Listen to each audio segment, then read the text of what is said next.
Hey everyone, how's it going? Today I'm gonna tell you guys Capcut versus Filmora, which one is better. Now let me tell you, I've used both of them, but let's see the websites first. Both of them do not have API access integrations. As you can see, Capcut has more and Filmora just has this free logo design.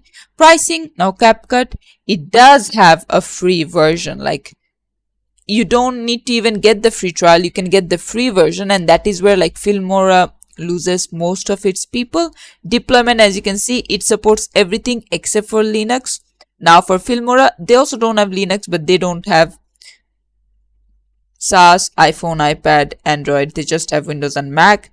And then support, as you can see, both of these is online training, both of them in documentation. Now I would say for the annoying no free version, and because Filmora just has this watermark that you cannot remove in any way, I give this mark to Capcut because Capcut is very easy to use. I think it's very beginner friendly unless you want to use a few filters, go a bit crazy with it, which you can honestly find through YouTube. Other than that, I don't think there is any issue why you should go to Filmora over Capcut, but that is just me. And yeah, this is it for the video. Thanks for watching. Please leave a like and subscribe for more tutorials like this, and I'll see you guys in the next one.